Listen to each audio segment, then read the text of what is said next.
All right, everyone out there, I'm Rick Ucchino, pinch hitting for Stephanie Chase once again, and let's get you caught up on all the latest gossip and backstage information regarding WWE in this week's Rumor Roundup presented by Sportskeeda.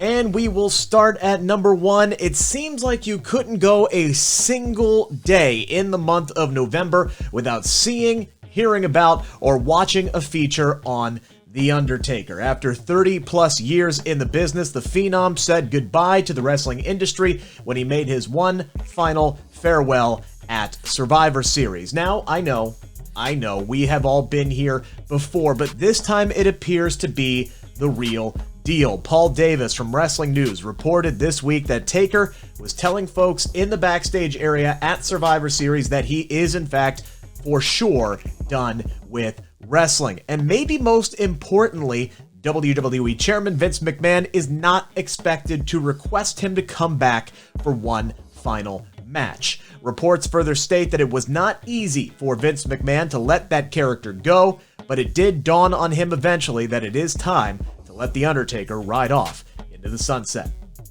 Staying with Survivor Series news and notes here, PW Insider revealed several backstage details from WWE's latest pay-per-view, including that Vince McMahon himself produced and booked the final farewell segment with some assistance from his son-in-law, Triple H. When it comes to the rest of the card, GM Candidate of the Year Adam Pearce produced both the Kickoff Battle Royal and the Men's Survivor Series Elimination match, along with Chris Park, aka Abyss.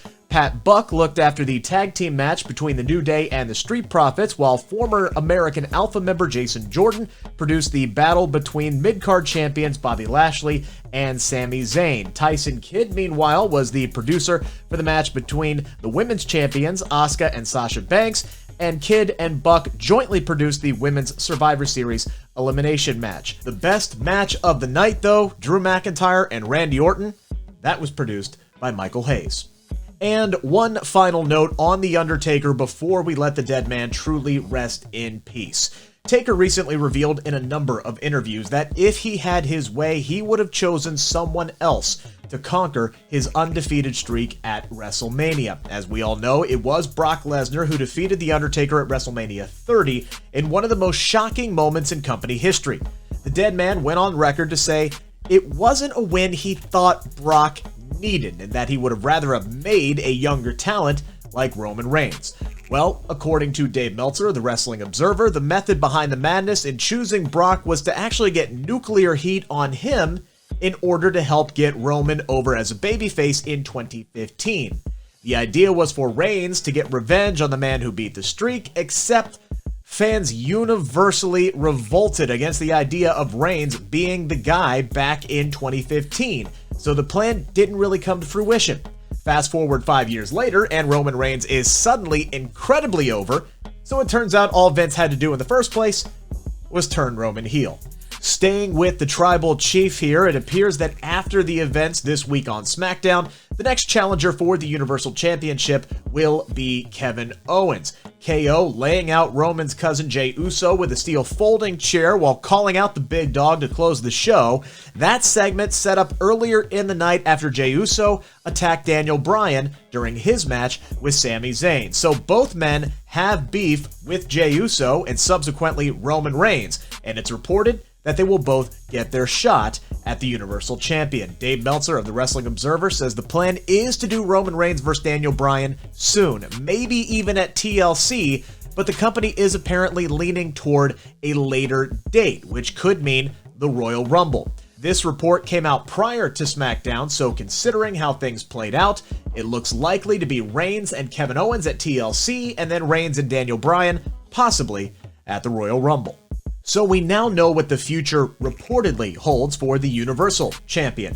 But what about the WWE Champion? This Monday on Raw, it will be Keith Lee, AJ Styles, and Riddle squaring off in a triple threat match to determine who will face Drew McIntyre at TLC.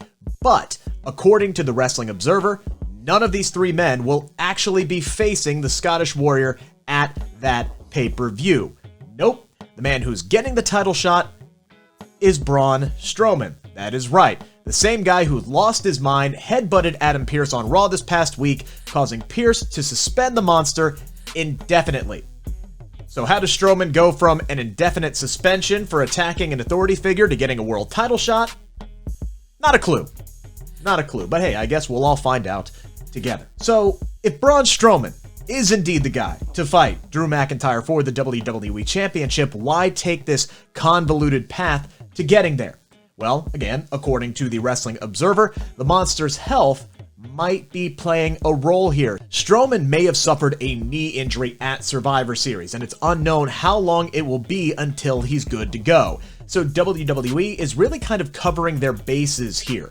The attack on Pearce was used as a tool to turn Braun heel once again, and if he's good to go come TLC, the match is on. If not, they'll push it off to a later date and go with a backup plan. Whatever plan B happens to be. One final note from the Observer on Braun Strowman here. As I mentioned previously, the attack on Adam Pearce meant to turn the big man heel once again. This after the company quietly turned him back into a babyface just a few weeks ago. So for those keeping score at home, Braun Strowman was a face heading into the swamp fight with Bray Wyatt. Came out of that matchup a heel, was turned back into a babyface when he was drafted to Raw, and then turned heel once again this past week. I'm not the first person to make this joke, but that is some big show level booking right there now. The reason this was done, of course, was because they want a heel Braun Strowman going up against a babyface Drew McIntyre. The traditional 5-on-5 Survivor Series matchup between the men of Team Raw and Team SmackDown did see a pretty unusual elimination. The SmackDown savior, Seth Rollins, willingly decided to get beaten rather than fight alongside his fellow teammates. Now, we've seen guys walk out on their partners before, but Rollins took it a step further, practically begging Sheamus to give him a brogue kick, to which the Celtic Warrior obliged and eliminated Rollins from the matchup.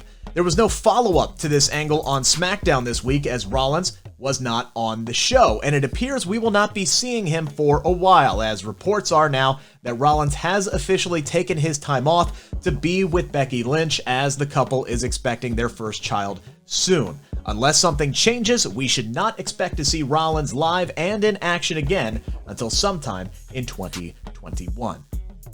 Speaking of Survivor Series, if Team SmackDown was really trying to put forth a team that had a better chance of winning that matchup, you'd think there'd be a little more beef to counter the likes of Braun Strowman and Keith Lee on Team Raw, right? Maybe somebody like, I don't know, Big E, or even, and I know I can feel your eyes rolling already, Lars Sullivan. Well, turns out there's a reason those two men were left out of that match and off the card altogether. The Wrestling Observer reporting that WWE has plans to push both men now that Survivor Series is indeed over, and decided it was best to protect them both instead of relegating them to the pre-show Battle Royal or putting them on Team SmackDown, given that the team lost in a clean sweep to Monday Night Raw. We didn't see Sullivan on SmackDown this week, but we did see Big E confront Sami Zayn, teasing a possible Intercontinental Championship matchup in the near future. And finally, this week, SmackDown was reportedly pretty chaotic backstage ahead of the show on Friday.